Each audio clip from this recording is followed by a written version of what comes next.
5. Well, hello, everyone. I am just to reintroduce myself a little bit because some of you have arrived since, and of course, I'm not Julian, and probably most of you knew that Julian would not be here today, and I would be. I am Selene Vega. I'm here in Santa Cruz, California.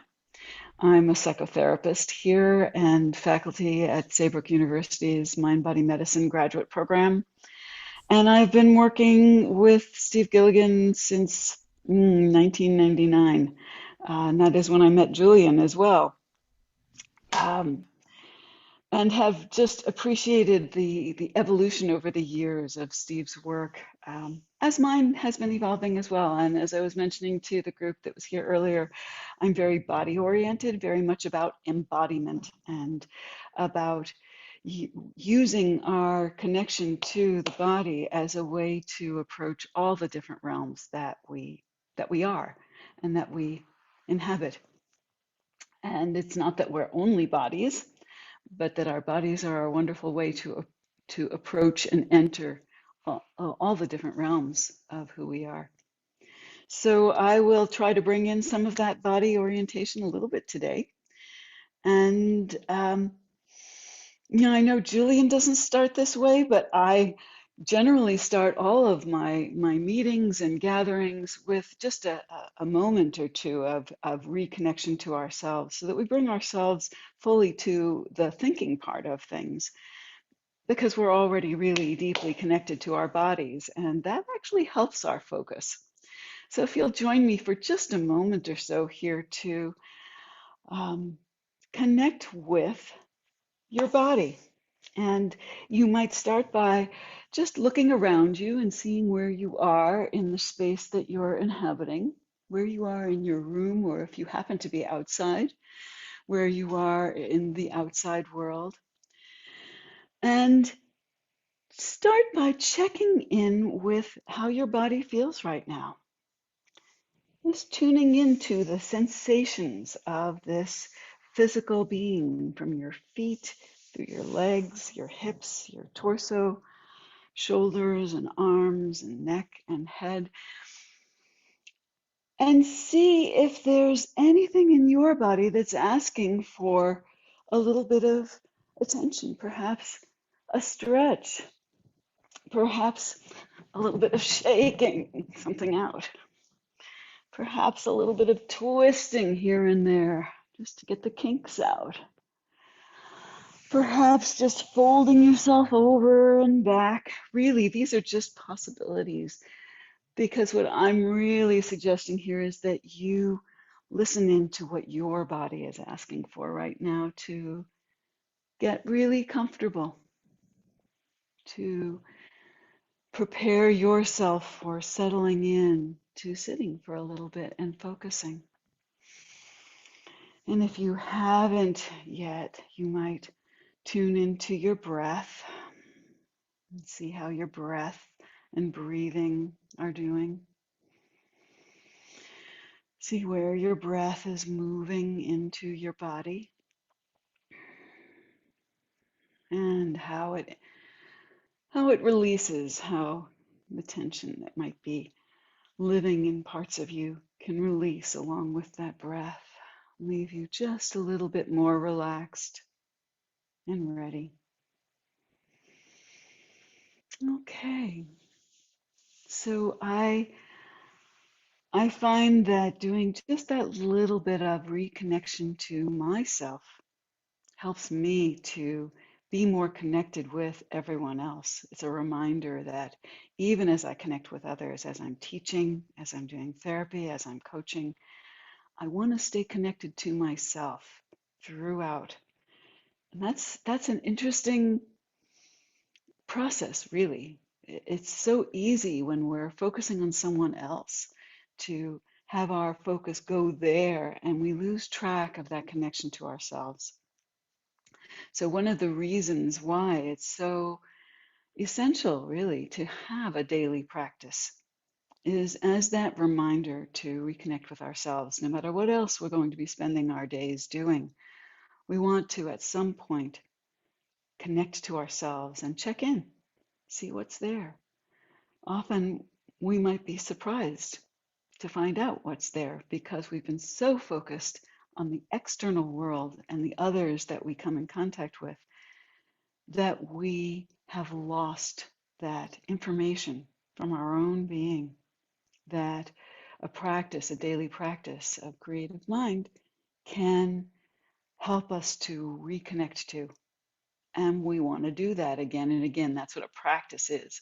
The idea is we're not going to be perfect. We're going to be constantly pulled away, distracted, distressed, uh, involved with other things.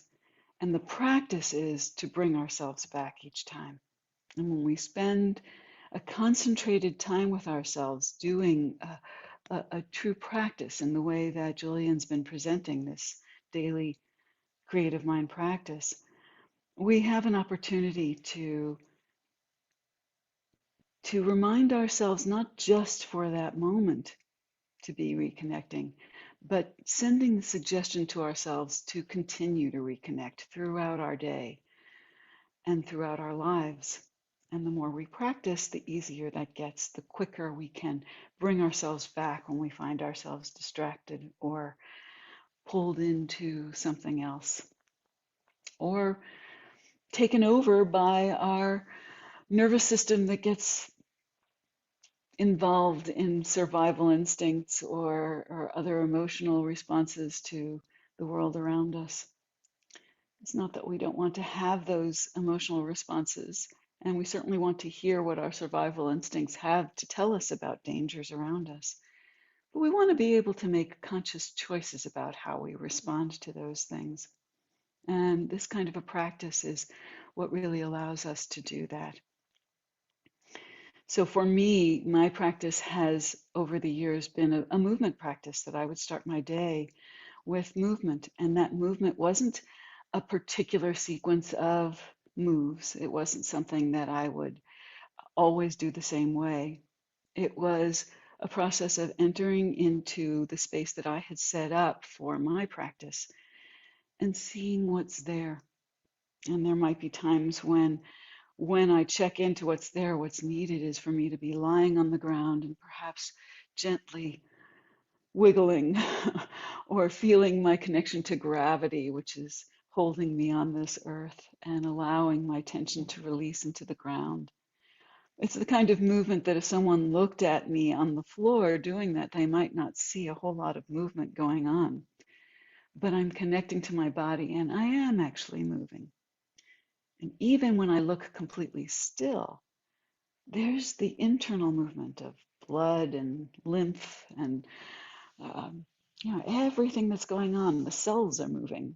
So there's movement inside even when I look like I'm still. And my morning practice might look very quiet. Or it might be that I'm just feeling energized by the sun being out and I have an active day and I really want to rev myself up, and maybe I put on some music that's going to get me dancing, and I'm all over the room and I'm dancing and I'm wiggling and I'm jumping and I'm having incredible amounts of energy begin to course through me, so that by the time I'm done with my practice, my heart rate is up and I'm feeling energized and ready for anything. Those are really, really different ways that my daily practice can look in that moment. But I'm getting ready for the rest of the day by checking in with what's there and working with what's there, so that by the time I'm done, I can really move forward into my life. And that is really what our focus is today, is bringing ourselves into the world, bringing the work that we're doing in our practices into the world. But I will, as seems to be the practice here, I will also go over the model for you, so that anybody who is new to this gets a sense of it, and so that you get a sense of me talking through it. It is the same work, but of course, each one of us comes to it in our own way, our own perspectives, our own, all of our life experience and training and education, all of that goes into how we understand this model. So you're going to get to hear a little bit about what it is for me. So let me share my screen, and You will recognize the slides because the first ones are all from Julian. Um, and this is where he starts with our just general introduction to creative mind meditation as a way of connecting with yourself and creating inner alignment and empowering ourselves and healing inner obstacles so that we can be in flow with whatever we need to do each day.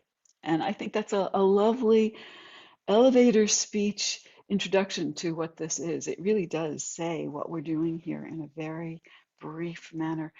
And this work, as it's been formulated here, is Stephen Gilligan's work, but it's bringing in practices from many traditions, really, and synthesizing them into a practice that I think works very well uh, for us in modern day times.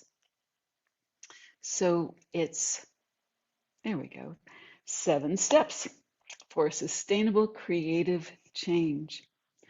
And I want to say that the sustainable part really does hark back to the process of continuing to reconnect with it, because we are creating sustainable change in the sense that over time we can see that something has shifted and that we are bringing ourselves into our lives in a different way, in a more balanced and aligned way.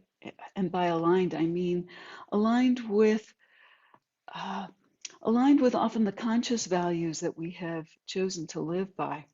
And often we find ourselves, um, as much as we have created a sense of who we want to be in the world and the values that are important to us to embody in our lives, we find ourselves acting often in ways that don't embody those values. Often when I'm talking to people who ask, well, what is this work you're involved in? And I don't mean just the creative mind work, I mean in general, everything that I'm doing.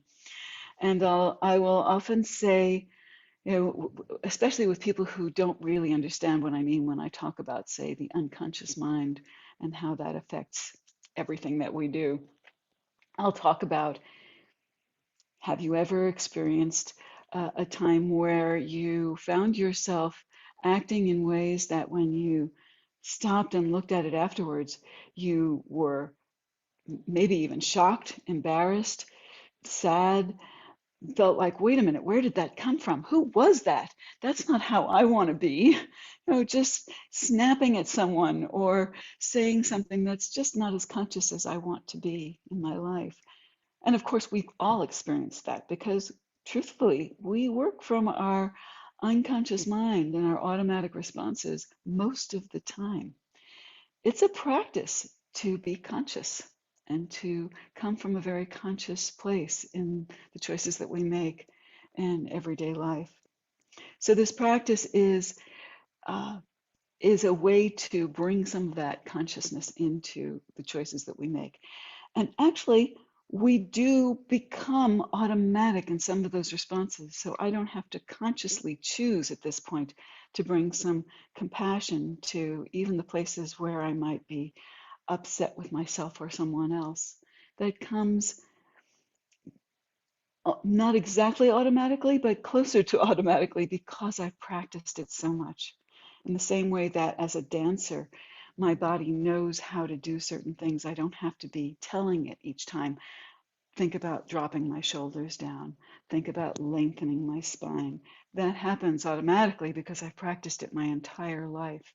But when I'm just learning a new way of moving, I have to think a little more consciously about each move until it becomes automatic.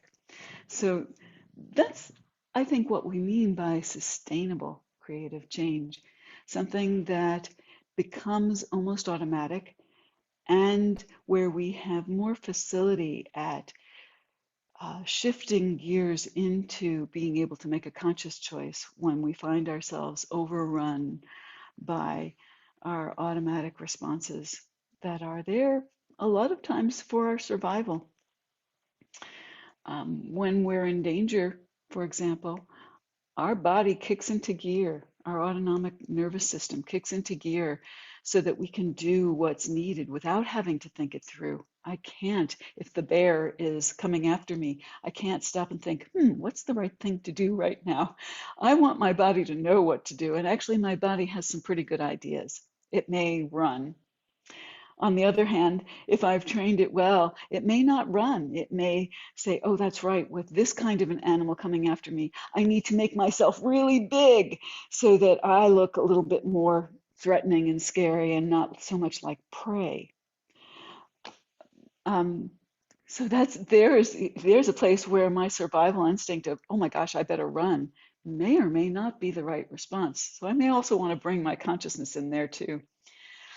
But I want to be able to work with both what my body and being have learned and what is basic responses for survival, and with my ability to look at the situation and choose in the moment what is going to be my best avenue. So how do I do that? I start by opening a creative mind space. And what does that mean? It means that I am as relaxed as I can manage to get my body to be in whatever moment I'm in.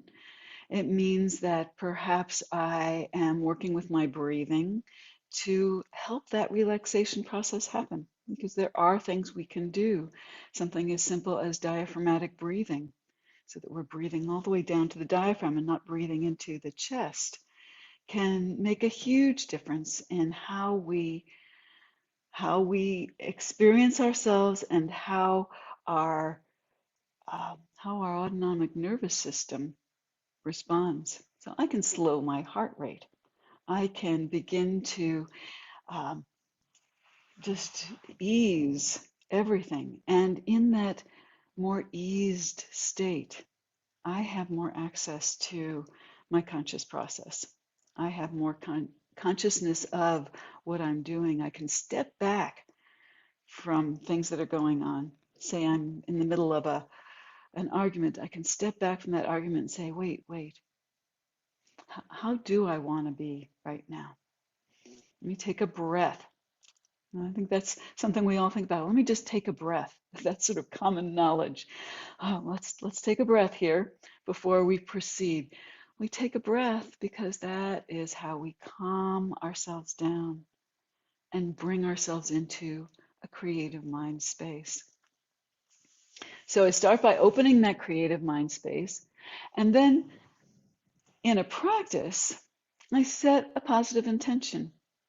So if I'm doing this as a daily practice, I might have a very specific intention for my day. And I want to say that I often do this in the morning, but you can do this kind of a daily practice anytime during the day that works for you. I can imagine also doing it as an evening practice where perhaps before you go to bed, you're setting your intention for your sleep, for your dreams, for your rest, for your healing process during that night of sleep, and perhaps for what you want to bring into your world going forward. So those intentions can be very immediate, and they can also be um, a larger intention of how you want to bring yourself into your life. So I might have for my today's intention, I might have that I want to be really focused because I have some mental activity and some, I'm actually in the midst of a syllabus revision right now and finishing up the last bits of changing the readings out to get more current information for my students. So I have a lot of mental focus for today, but I might have a different kind of day ahead of me where my intention might be more about having the energy to do all the things I have to do, because I have a lot of running around and errands and perhaps a physical workout to do.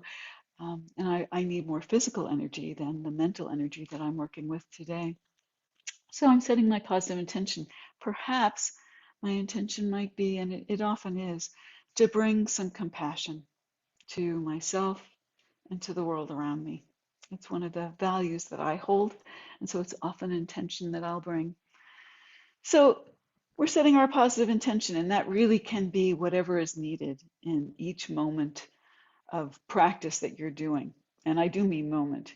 It can be a daily practice that you're doing where you set a general intention, but in any moment, you can drop into these 7 steps and bring that intention back. Okay, here I am. I really want to reconnect with what my intention is for how I'm moving in the world right now.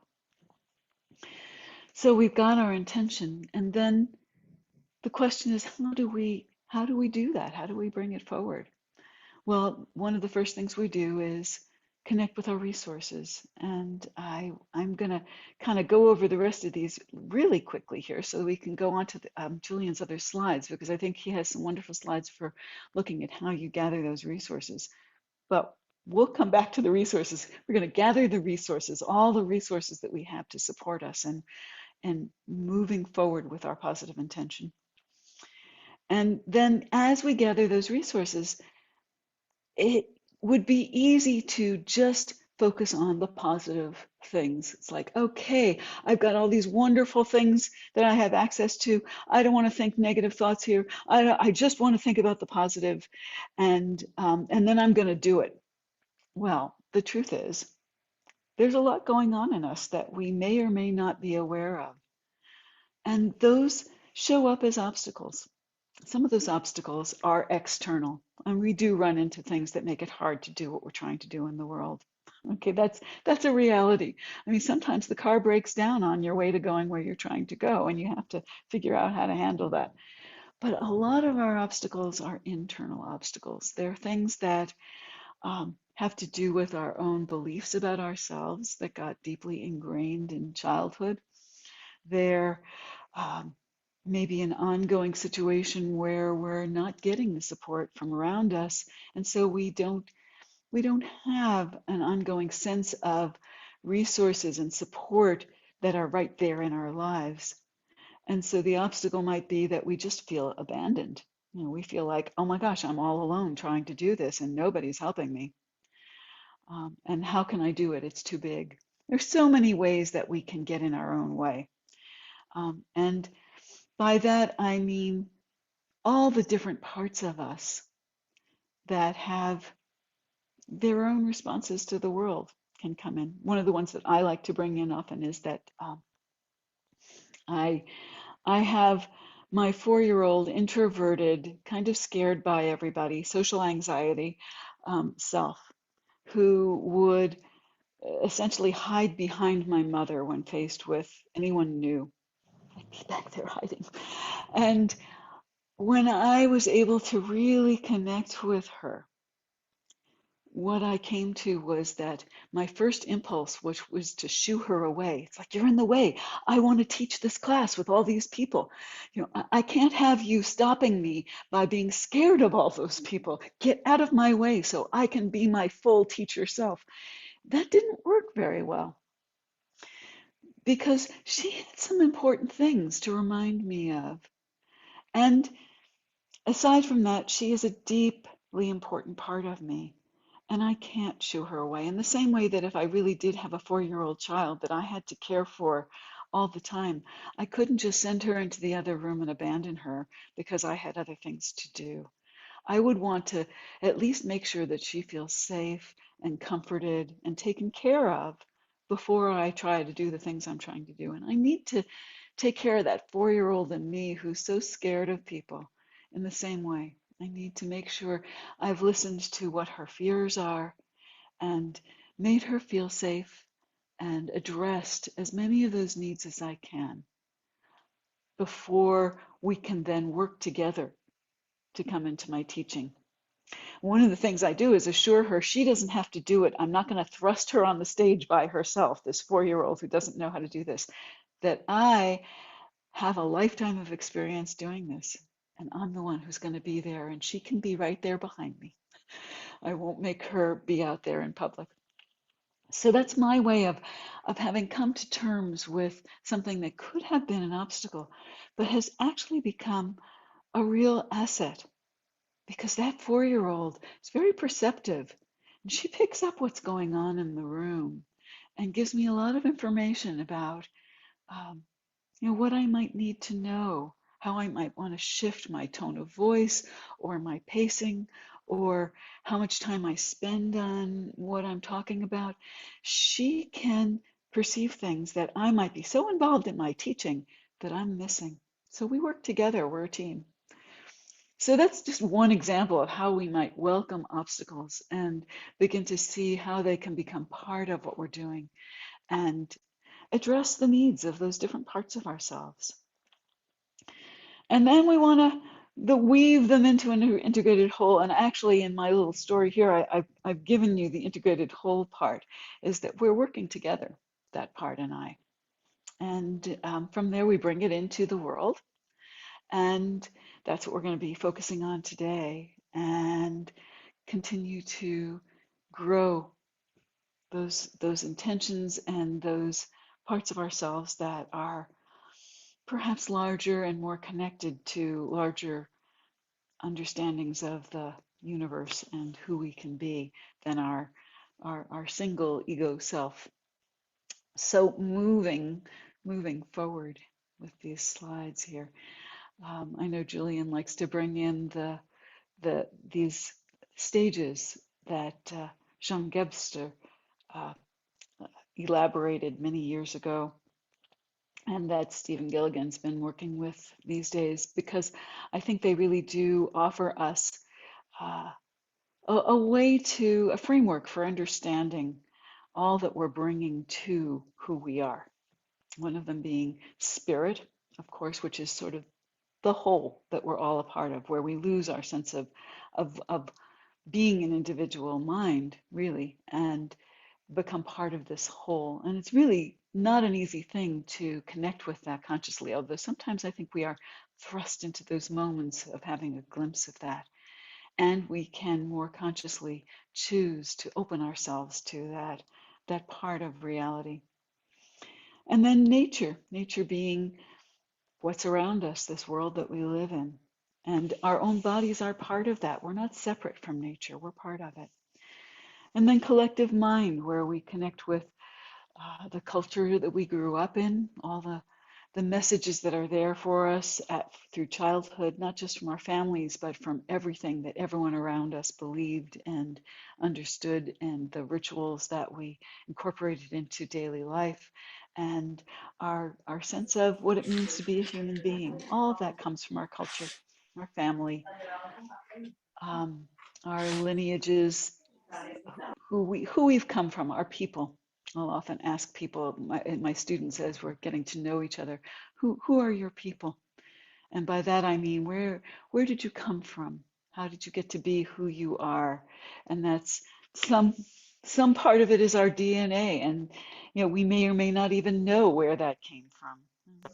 Sometimes when we've been adopted or grown up in places outside of who our DNA connections are, our physical lineage, um, it's a little bit of a reach to reconnect with that, but it's part of who we are, even if we don't consciously know about it.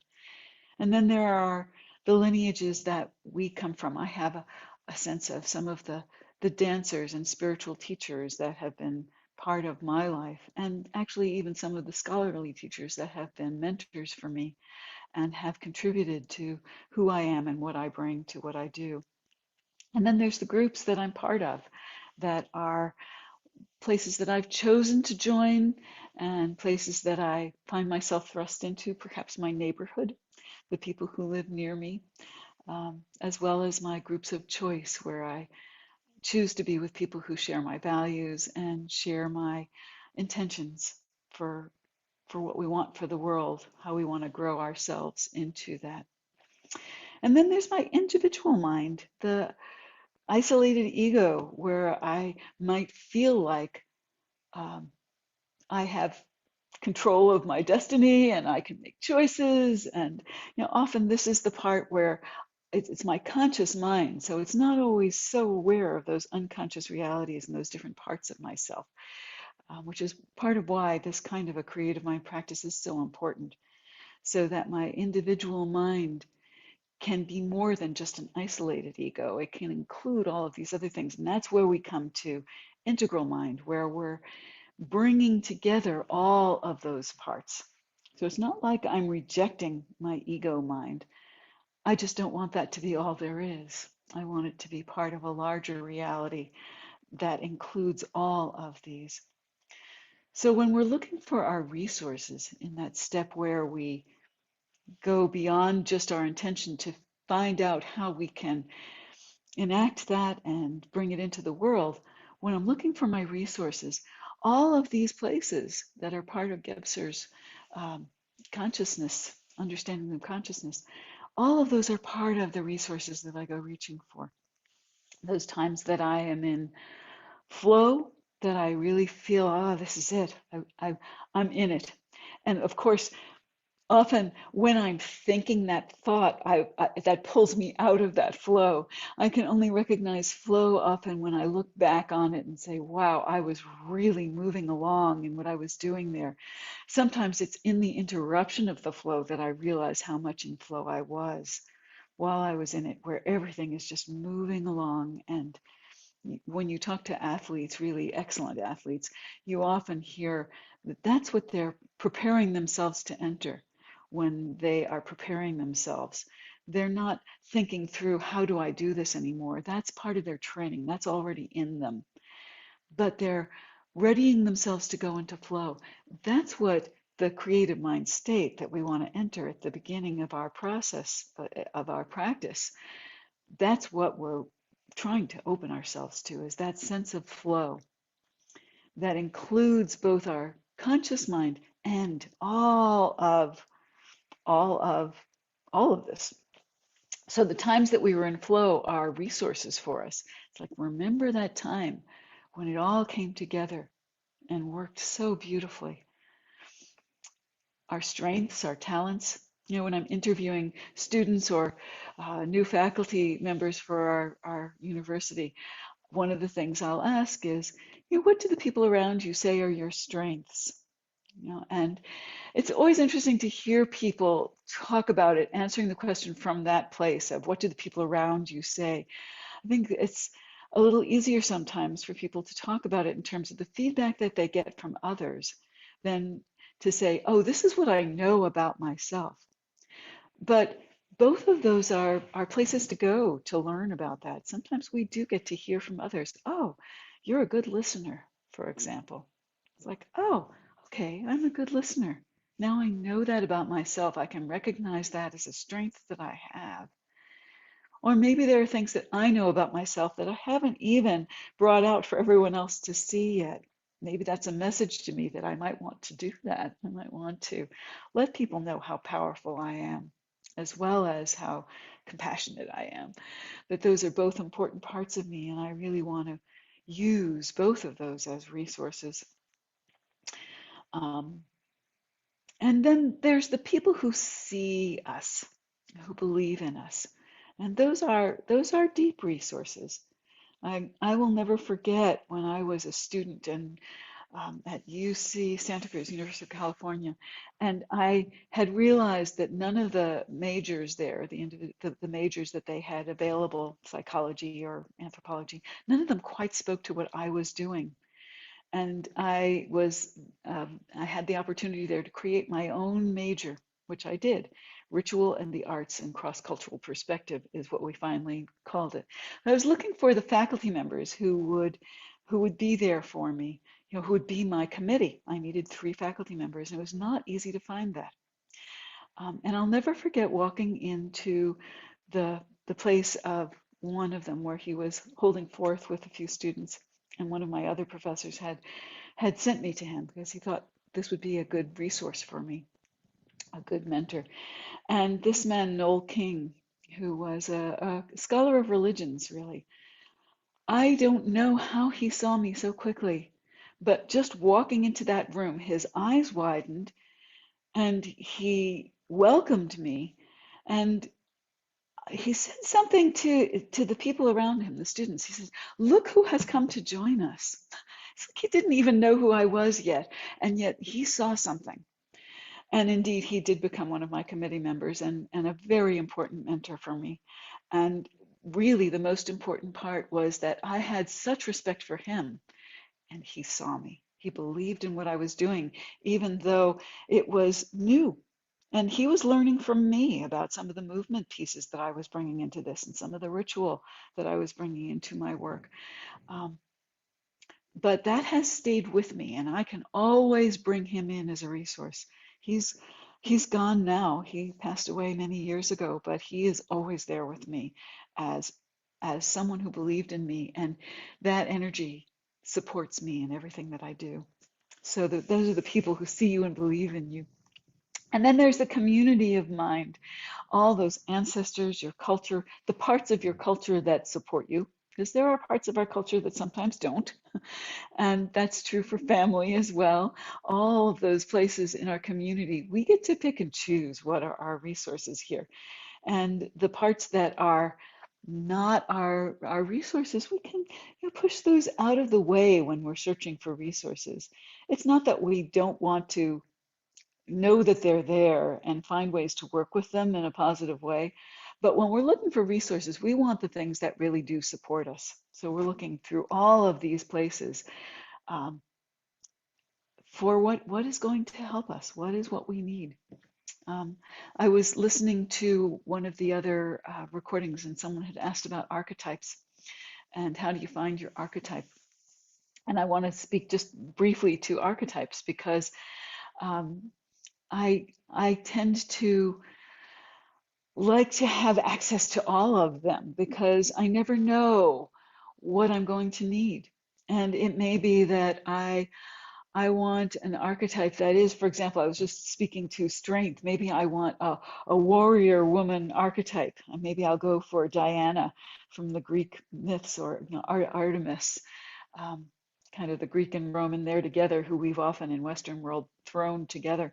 But okay, there she is. She's a woman who has her strength, who can take care of anything. And there may be times when I really want to bring in that archetype. It's not that she is my archetype or that that's who I embody, but in that moment, I can bring her in because she's out there as an archetype for me.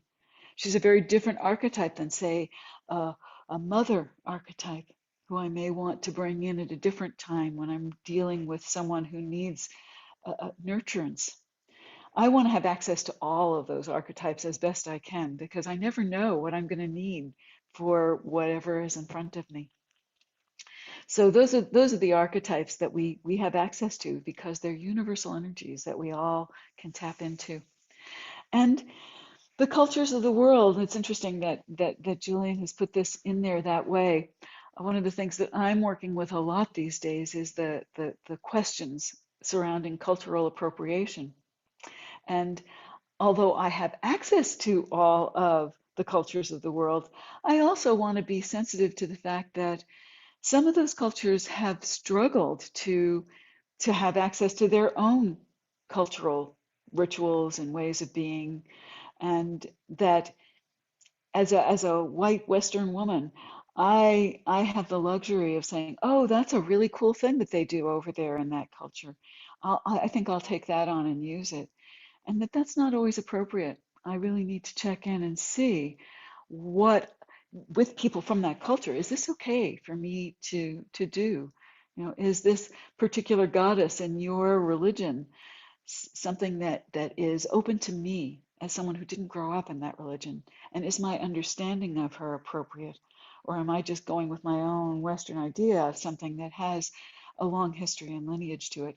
Just bringing this in is something to be aware of, that I don't want to be appropriating what's not mine to appropriate when I'm looking at the cultures of the world. That said, I think there's a lot of place for us all to exchange and connect with each other around it, and not just grab something, but to work with people in each other's cultures and come together and learn from each other, um, in a way that is done with equity and respect all around. So that's all those community of mind resources. And then there's nature. And for a lot of people, animals can be one of the most important resources. I will often come back to, especially if I'm trying to soothe myself, or reconnect with just the basic being in the world. My cat is one of the places I go for that. She knows how to just listen to her body and what's needed. She knows to rest when she needs to rest. She knows how to let us know when she's hungry. Just those basic connections. And when we're connecting and I'm stroking her and she's looking at me, everything else falls away. And that brings me to a place of relaxation. So animals can be really important resources for us, and the animals that we imagine as well. That's another place that I might go for. How do I imagine myself? Oh, I see somebody's bringing in their animal right now. Fran, I see you with your animal. That's anytime we need them, they're right there, either in our imagination or right there with the physicality of stroking them. Um, but there's also the image of animals. I mean, maybe I want to bring in the panther. I might not want to be facing down a panther in my life, but I can bring in that panther energy when I want to be that panther in the world. And then the biosphere, this world that we live in, that we are a part of, as I said before, we're not looking at nature as something separate from us. Our bodies are incredible examples of nature.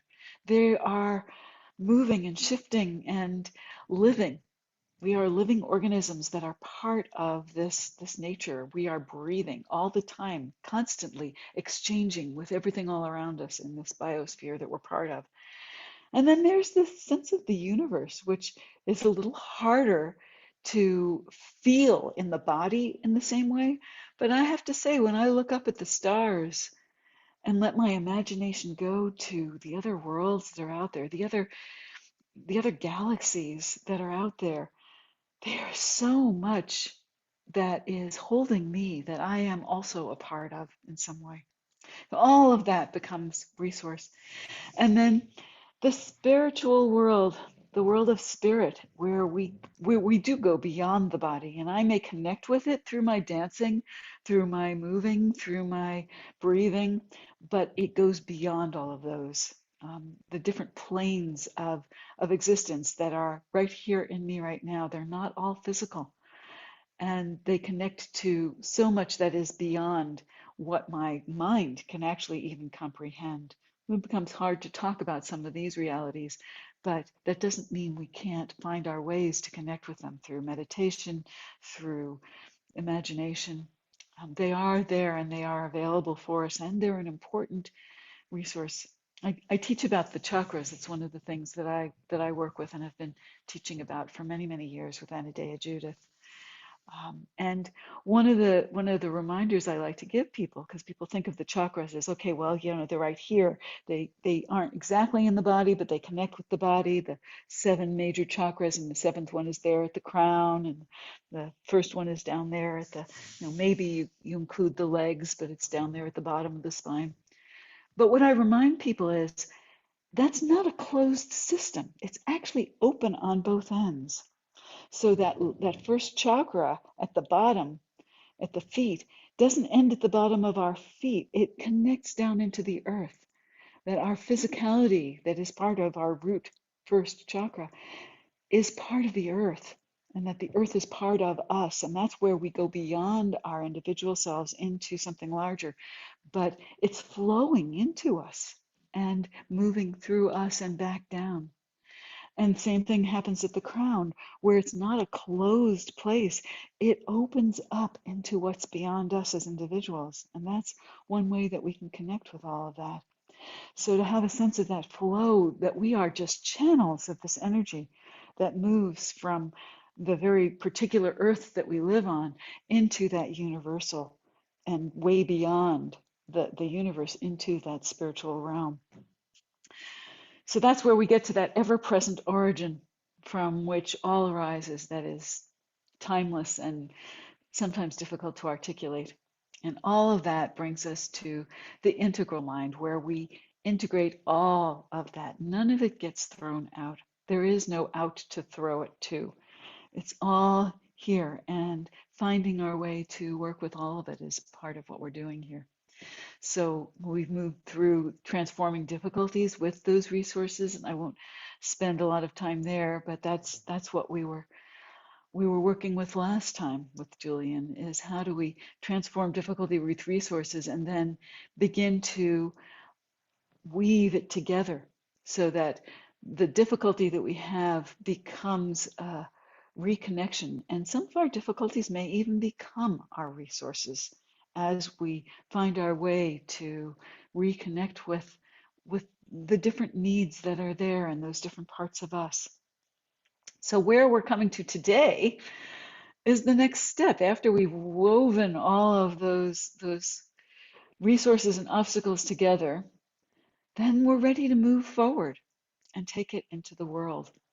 So here's where I've added to Julian's slides with the question of how do we do that? How do we take the next step and move it out into the world? So I've done my practice, and now I want to work my way through in my practice what it is that I'm going to be doing before I do it.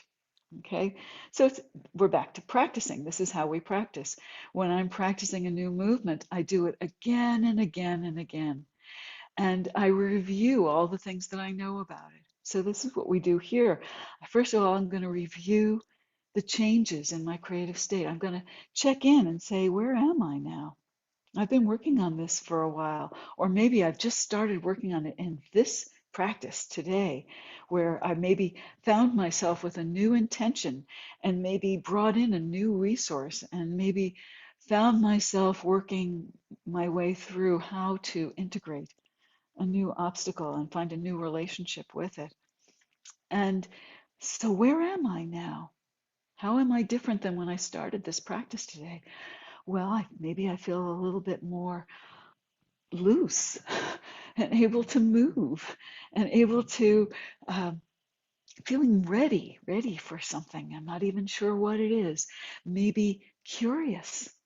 I think curiosity is a wonderful thing to bring into your creative state because it allows for whatever's going to happen next. And one of the things we know about taking what we're doing in our intentions into the world is the world's going to be what it is. And we may imagine our way into what it's going to be like when we move out into it. And of course, the world may not have that same image. I know that when I'm preparing for a class, I do everything I can to prepare myself for it. All the research, all the note taking, all the setting it up, I usually over prepare. And then I get out there and I find that the class maybe isn't ready for what I had in mind. And I actually have to spend a lot more time on one little part of it that I thought we were going to move right over. But that becomes the most important part for this group. I have to let go of all that preparation and go with what's real, what's important. And the more I've prepared, the more able I am actually to do that. If my preparation is not rigidifying, becoming to a stuck place of, okay, this is how it's going to be, this is how it's going to look. I have to be in that flow.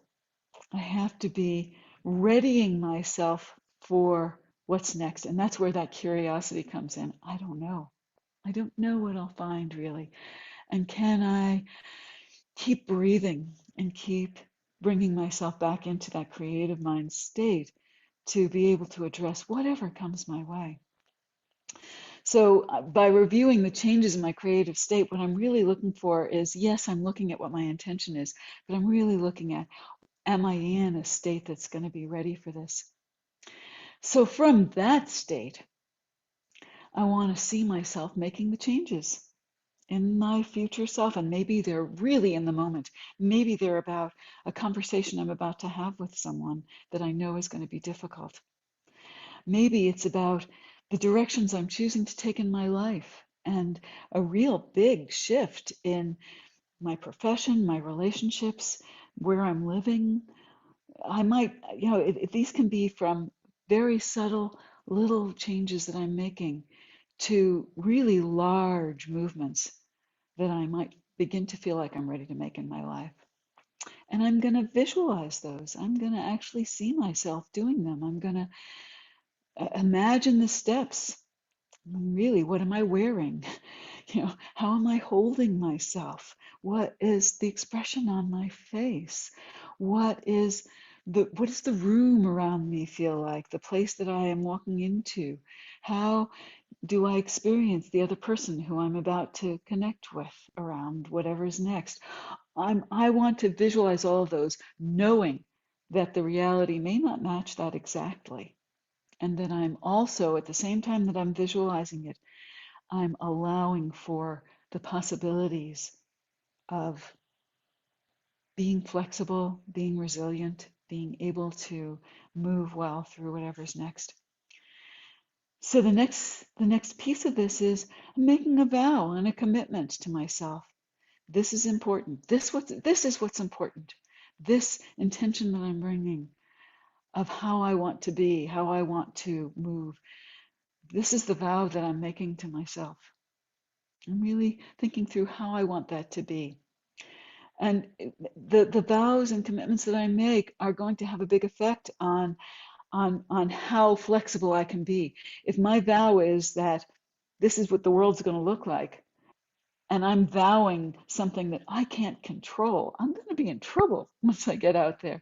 So I want to make a vow that's about me and how I hold myself and how I move, rather than something that is beyond my control. My vow is about how I am going to be able to respond to those things that might be beyond my control, and finding my ways to do what is in my control to do.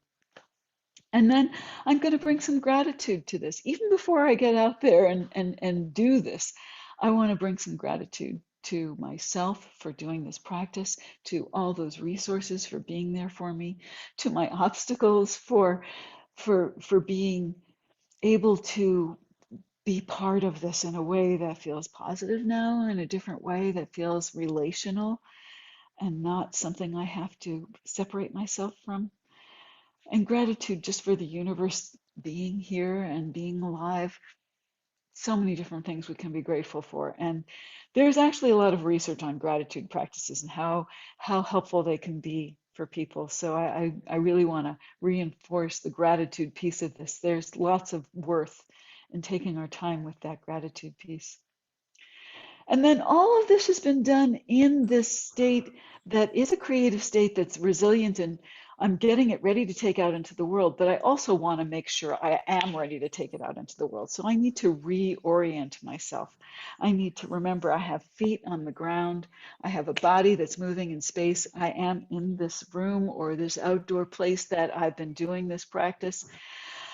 I want to be ready to drive the car if I'm driving the car, or move out through people if I'm walking on the sidewalks. I want to make sure that I have readied myself for the world, because we want to be open to the extent that it's appropriate to be open in the world that we live in, and to have what we need.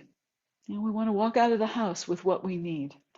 And we want to walk out of our creative mind practice with what we need to, and have ourselves ready for whatever it is we're about to do next. So that's really the process of taking it into the world. And of course, the last step in the 7 steps is growing this daily, of course. We will do some of that. But I'm going to end the slideshow here and bring us back to beginning a meditation and doing all of what we just talked about. So if you're all ready to do that, and what I may do as I'm speaking us through this is give possibilities for movement and for embodiment. And you can work with that however feels appropriate for you. If you tend to do best with these kinds of meditations, lying down and allowing your body to be still, then you can let that movement be something that's an internal, subtle kind of movement, more of a sense of life energy that moves in you. Or if for you, it really helps to embody this, there's no reason why you can't stand up or sit or however works best for you, and allow your body to work with the ideas, the imagery, the words, whatever it is that I'm speaking you through in ways that really bring it through your being, through your body in a way that's meaningful for you. And you can switch back and forth. You could be lying on the ground and find that all of a sudden there's some movement wanting to happen. Or you can be moving and then finding that all of a sudden it feels like the right place to do this next part is lying down or being very still. You you get to listen to your own being to find the best way to move through and integrate and incorporate all of what we're doing in this meditation. So this is the time to find the right place for you to be. And I often like to begin my meditation spaces by, if I'm in a room with people, I will say, okay, find your place on the floor. And I like to remind everyone that that is the beginning of this. It's not like we're preparing to do a meditation and then we're going to start.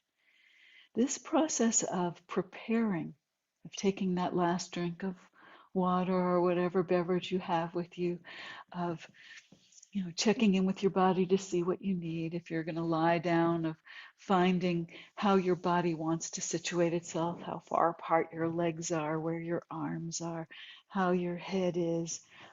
All of those things are the beginning process, because what's happening as you do that is that you're opening the channel between your body mind, your somatic being, and your conscious mind. You're allowing in to your conscious mind the information from your body about what it needs, what would feel right now. And that can be as simple as just a little bit of shifting to find what feels right. Or maybe beginning to focus on your breath and see where your breath is right now. Whether there's deep breaths starting to happen or slower breaths. Just noticing what's there and responding to what feels like the next step, what your body, what your being are asking for in this moment. And just gently responding to that, trying things out, seeing what feels right, knowing that as you work with whatever is coming to you as a possibility from your body, can change, can shift in each moment, so that your breathing may begin to shift as your body asks for just what's needed to help you to relax, to find the most comfortable way to be, to find anything that might need to release, and to find the best way for you to release that. And that could be just allowing your breath to move to a place in your body that's uncomfortable, or perhaps a place where you have chronic pain or discomfort. Just letting your breath find its way to flow into and through.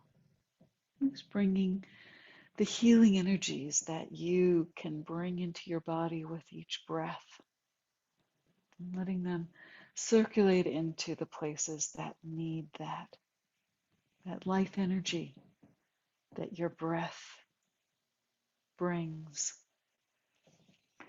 Or it may be that you're releasing asks for some movement to happen. And that could be Just really gentle muscles moving in a certain way to allow some kind of flowing or shifting of something.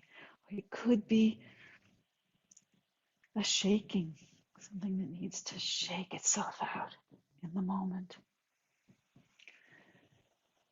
So whether the movement or imagery is something slow, gentle, whether it's something quick, you get to move here at your own pace because you're listening to your own individual process. As much as we may try on practices and ways of being that others have developed, we're moving that through our own system to see how it feels, to see what works for you. And that may change each time. What works right now in this moment might be something you've done again and again. And perhaps that familiarity is what helps you to drop into the deeper state that you want to find here. Or maybe it's something new that your body is just now introducing you to. Something that you can perhaps notice and say, I've never done that. Or, oh, yes, that part of my body. Maybe I forget about that part sometimes, and here it is asking for something. And I can include that place in me, whether it's a physical place in your body, whether it's some feeling state that passes into your awareness. Room for anything that emerges. Because there's nothing that can't move through us. It is the nature of our feelings and emotions, our states of being, is that they move, they change, they shift. And we can support that shift and change, opening into deeper, clearer understandings and ways of being by allowing a space for whatever emerges to be present, bringing our heart into that, bringing a sense of self-compassion for whatever might be in us, might be part of what we bring to this moment, part of our life's journey, all that's brought us to this moment, all that brings us into the ways that our being responds. And we're learning new ways in each moment, trying out new possibilities for how to be with all that's there inside you. This is the creative mind state that opens up,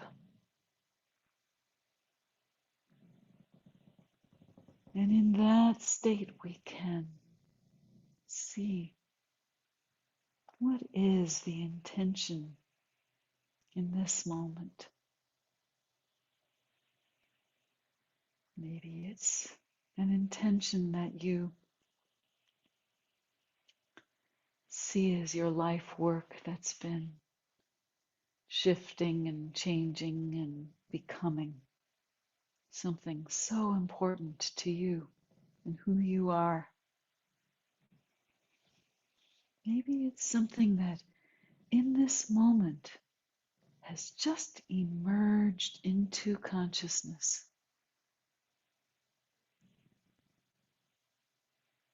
An intention for right now.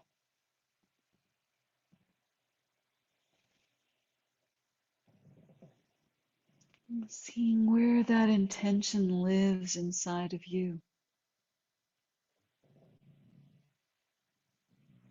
Maybe there's an image, maybe words,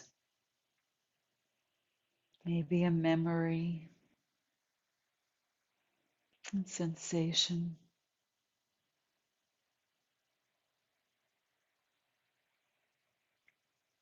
Whatever holds the power and energy of that intention for you. Maybe it's a movement. Maybe your body makes that movement here and now. Or maybe you just imagine internally what that movement would be. Maybe there are colors, symbols that hold the power of that intention for you. Something to remind you.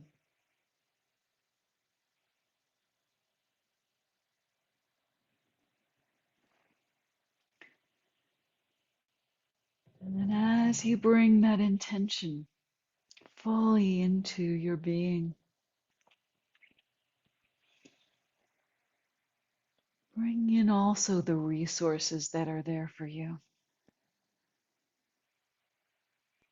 This is where you call in those who have been there for you, who have seen you, believed in you, loved you. This is where you bring in those who embody what you aspire to, who are out there in the world. Maybe those who hold that sense of loving and seeing and holding space for others, even if you've never met them in person. Maybe someone who you haven't even had a chance to connect with yet, and yet you can imagine this mentor who might be there for you. Perhaps something from your lineage, all the different lineages, all the places that have brought you to be who you are, how you are becoming.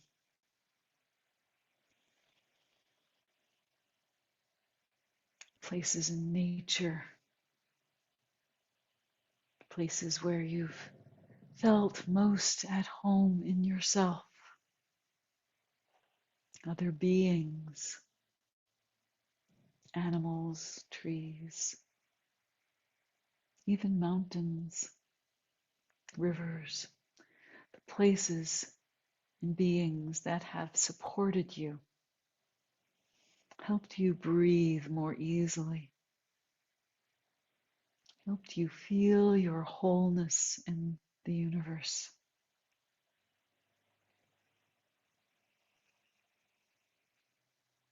All the resources available to you, from the field of archetypes, the world and universe of spirit, all that goes beyond our individual selves. All of those resources. Maybe you can feel them swirling around and in you. Maybe you can feel yourself becoming them,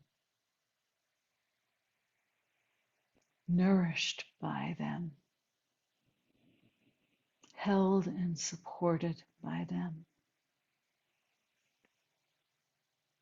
part of them.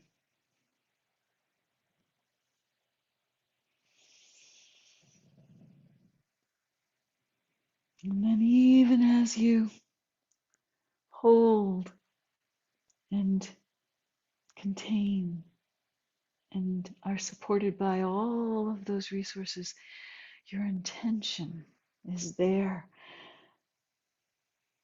And you might find the obstacles are there as well. The places in you that aren't ready, that don't know how, might have fears and concerns, the voices that come in to say you can't.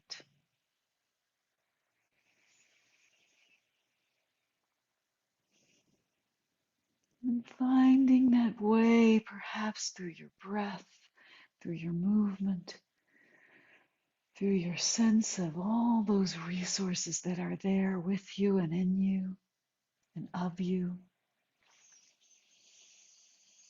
to create a space to pull in and welcome, find a way to be with those voices, those obstacles, those challenges, letting them swim in this field that you are swimming in, to move in this realm that you are moving in.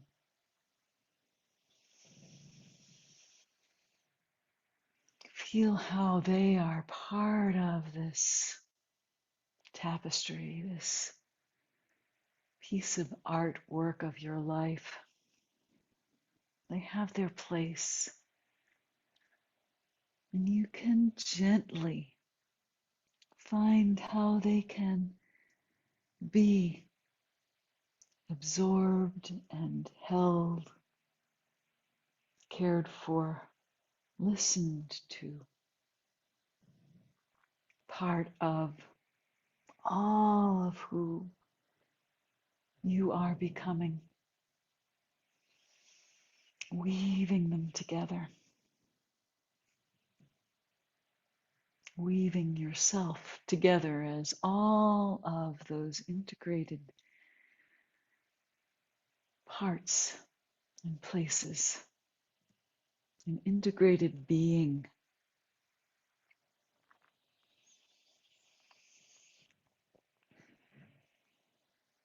Now beginning to take that integrated being and imagining the next steps. What happens next to bring that intention forward? Could be as simple as feeling your body taking a step, moving forward. Perhaps you can imagine what you're moving forward into. Perhaps there's a scene, a place where you'll be. Perhaps person, people who are there.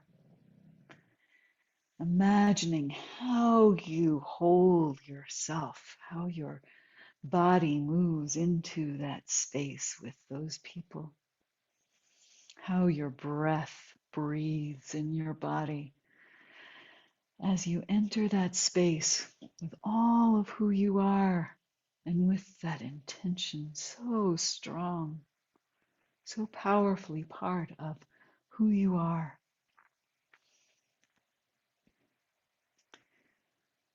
And perhaps you can see, feel, know the words that you might say. Perhaps you can see the movements that are made, the actions that are taken, the places that you go, how you get there.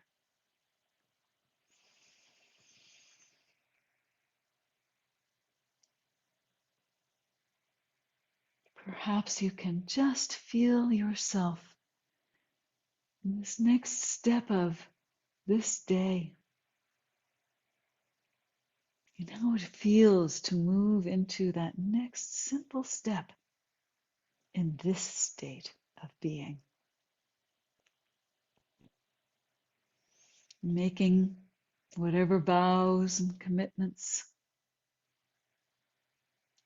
feel right.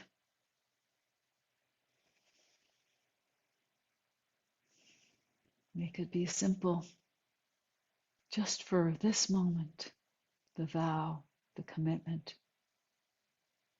Or perhaps they are the larger commitment, vow that you make about your life, where you're going next.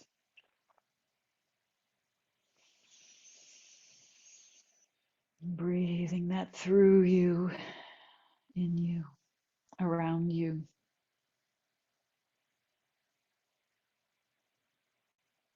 And taking a moment for gratitude for all that's brought you here to this moment, to this next moment, for all that supports you in everything you move forward with.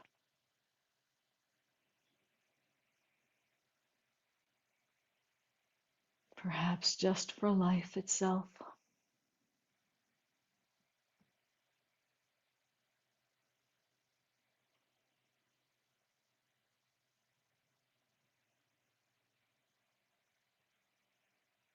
And then beginning that process of reorienting.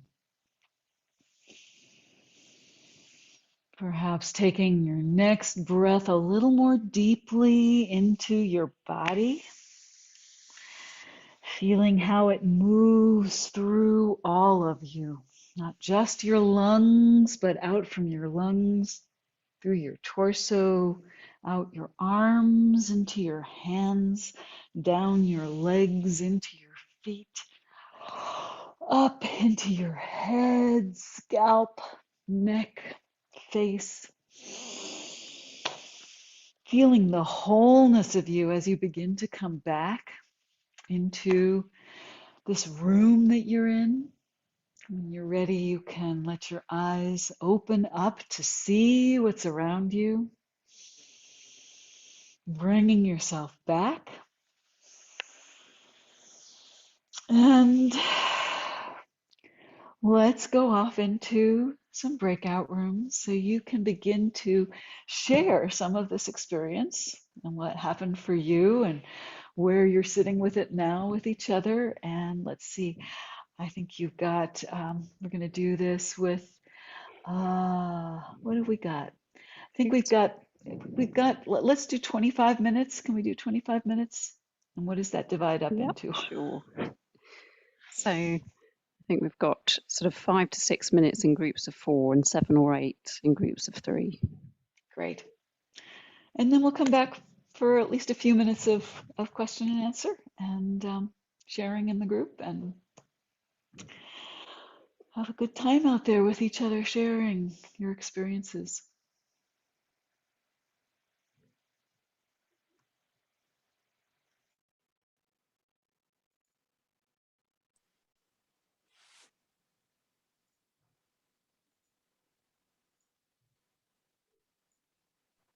Hi, Sophie.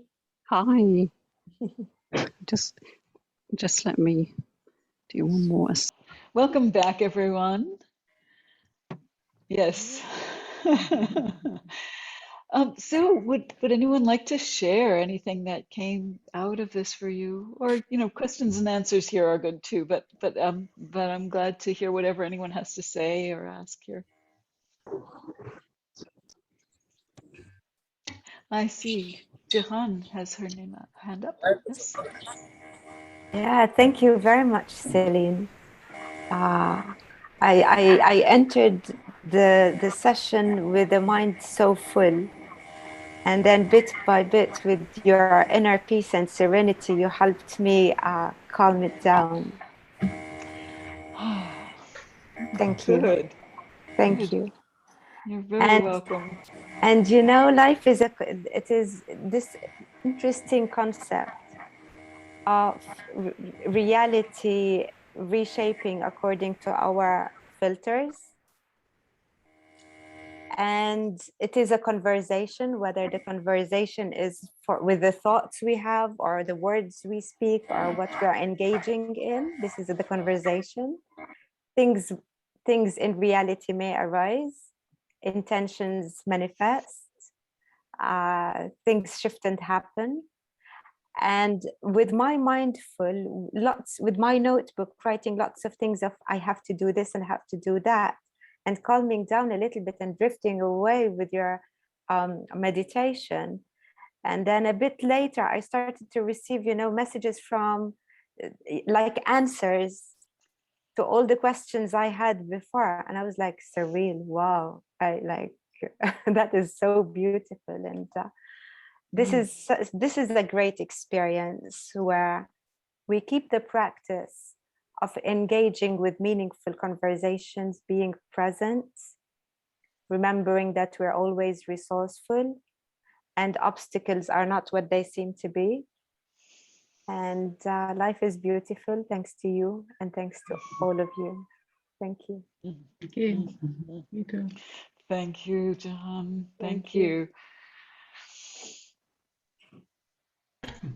Okay, I think I saw Cornelia's hand up there. There we go. Karina. Karina, hi. Oh, you're muted. Okay. Yeah. I've found it very, very helpful because you allowed us to move our body during the meditation. I've never experienced that before. It was either sitting down on a chair or lying down. And I was so tired. And actually, I tried to do a practice like for more than two months to meditate each morning and to do yoga. But what I realized through you allowing us to move my body as I felt it, actually, I was more connected from my head, mainly saying what my body needs. I was feeling a little bit, but it was a great experience. Just let my body do what it wants to be and give me the answer. Yeah. And thank you so much for that. You are very welcome. Often we speak of the somatic being, the body, as being the unconscious, because that's what's happening there. All of our bodily processes are happening on an unconscious level. That's where things go on without our consciously having to say, okay, the blood should move from the heart to, it's like that all happens for us. But taking the time to listen and see what wants to come through that way, we get a lot of information that way that we don't have words for. And so it's harder to access it if we're looking for the words sometimes.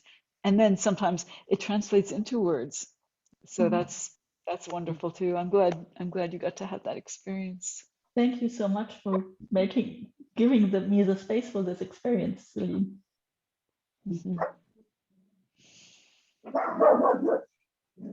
Oh. Amit, sorry. Hi, Marina. Yeah, hi. So I'm just going to say a couple of things and maybe just pick out of this, sorry, what you think. Oh, yeah, we'll focus on that. That in my group, most of us did the light sleeping, you know, where you're sort of in and out, in and out. And I've got to thank you for having such a wonderful, soothing voice, which is lovely. And just to say, and I know, you know, you mentioned you're from a dancing movement background, and so am I. Without going into my whole history, when I was a kid, I had chronic asthma and on steroids a lot and all the rest of it. And now I've just turned 60. It's crept up. I've got fibromyalgia, arthritis, la la la. And with COVID, sitting down all the time, doing my work online. I'm a leadership coach and culture specialist in organizations. So why am I telling you that story? Well, there's two things. I feel that, you know, I do yoga every day. I do walking every day. I'm trying my hardest to try and stop the pain, if you like, of the aches and pains. And I notice when I don't work and I'm just walking around all day or whatever, I'm just a bit stiff, but I've got to keep going for now. So part of me thinks my body, and I have done a little bit of work with Susie Smith years ago on the hay fever actually, but part of me says my body's still trying to get me to, I don't know what my body's telling me and I don't know what to do about it, is one piece. And the other thing I want to mention, we had I hope you don't mind me saying it, we had a medium in our group and we talked about what's the difference between your subconscious and working with that and versus anything else coming in. And I don't expect you to necessarily answer that, but it was just a nice, interesting discussion. Yeah. Mm-hmm. Well, you know, I would say there are things we just don't know the final answers on, and so I actually wouldn't worry about where the information's coming from because I trust inner wisdom as well as, you know, information that we might be channeling from elsewhere.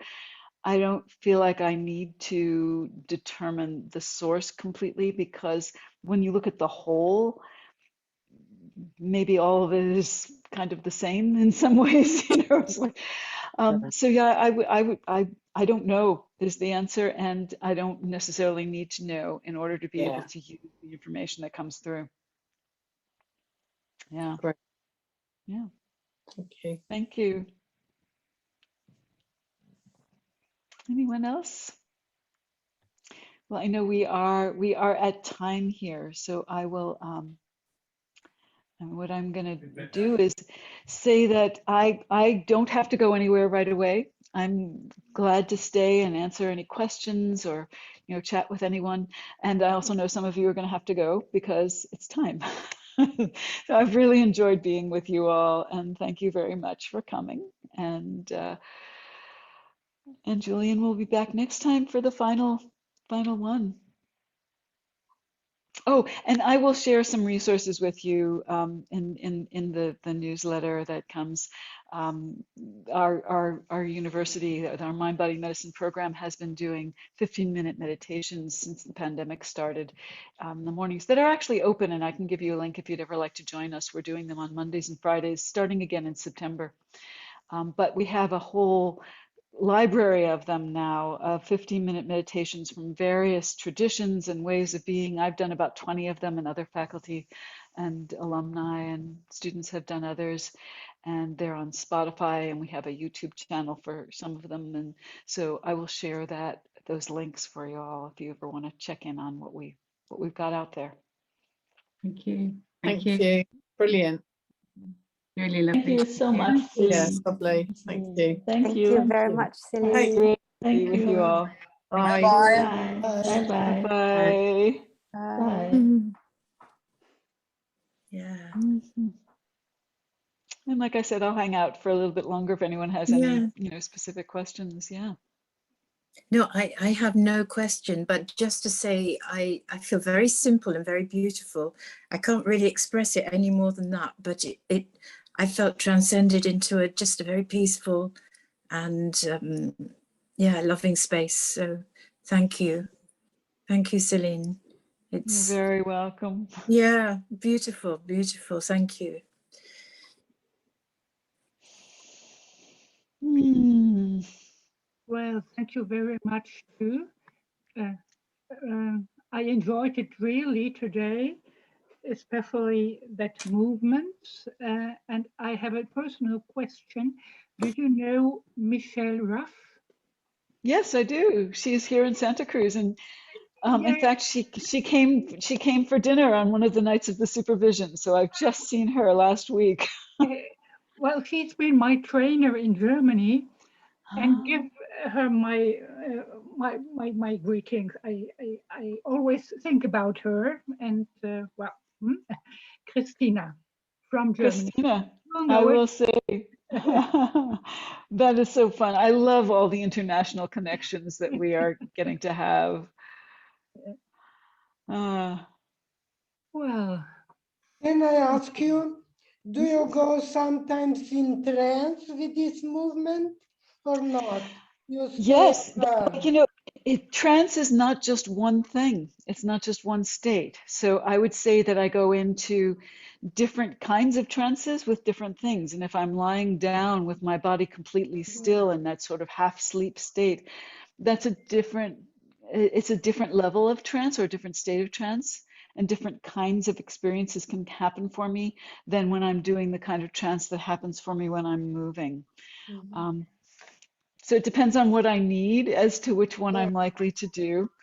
I would say in terms of gaining information, I get more when I'm moving in terms of actual information.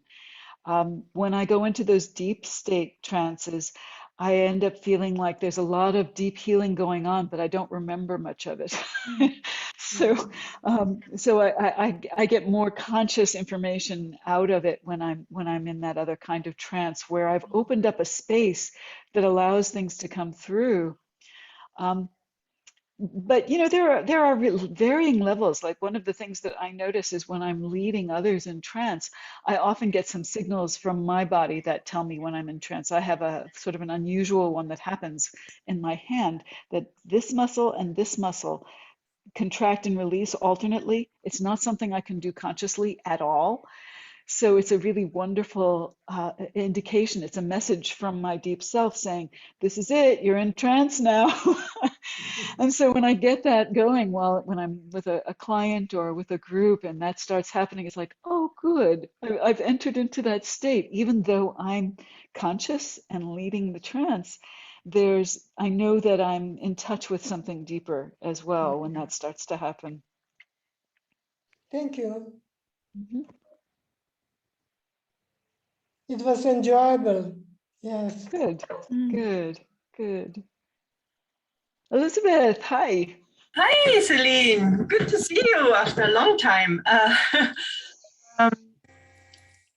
To me, what was very fascinating is that you actually stuck with all the points of the process, and that is sort of new to me. That that the actual information we got like with the slides and then put into the trance process is like, I almost like can feel every point in my body right now, call it up, right? I can call the obstacle up, I can call the intention up, I can call the vow up. And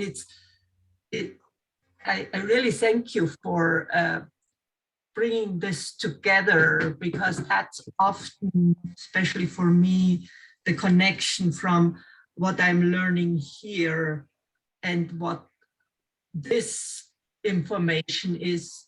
There's often a disconnect, almost like a little, can I really grasp what they're saying, and remembering it and bringing it into the body is basically, I don't have to study it. Yes. Thanks to you. Thank you, Elizabeth. It's been one of my main ways of working in the world, is that I'll take information and ideas and find some way to make them experiential, because I do think that is our best way of learning. And I have also learned over time that sometimes we need to understand it cognitively in order to allow ourselves to enter into that experiential process, so that we can trust it because we know what we're doing. We don't have to think, ooh, where is she taking me? You know. So I think they both work well together. Yeah. Very well. And I actually think even working with clients to give them, not to that detail, but a little framework ahead of time might put them at ease, that then they can follow, because suddenly they're recognizing in their body what we were talking before. I mean, I'm more going from my experience right now, and that's why it was such a helpful tool, the way you guided us. And, you know, I just love trance, so. Thank you. Anyone else?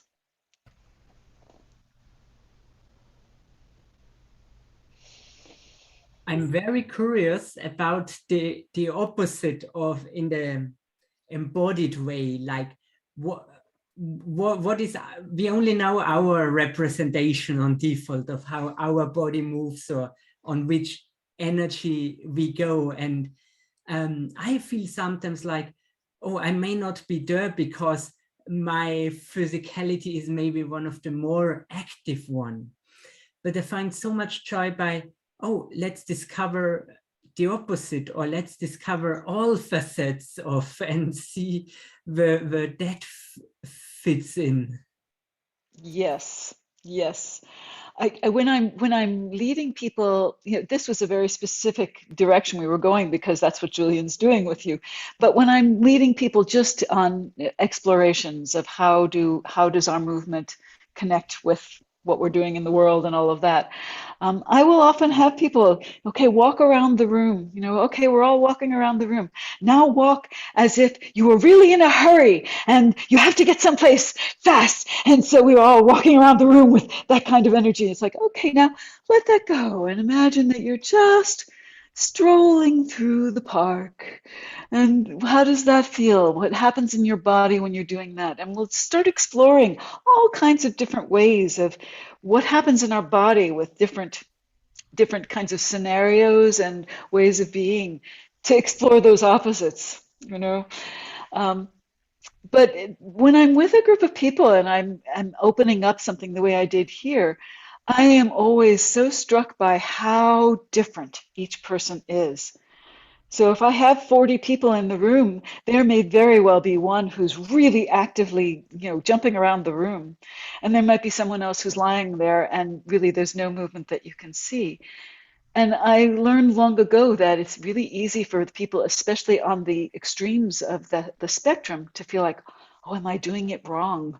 You know, nobody else is doing it this way. Does that mean I'm doing it wrong? It's like, no, you're doing it your way. And it can be useful to experiment and try it the other ways. But in the end, you want to be able to see what works for you. And yeah.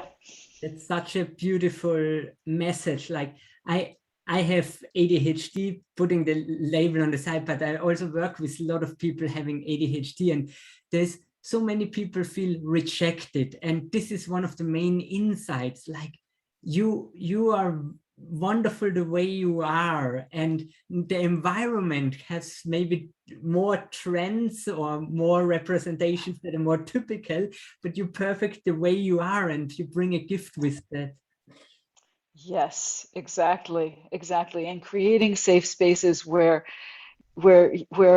however you bring yourself is welcome. Yeah. Thank you. Mm-hmm.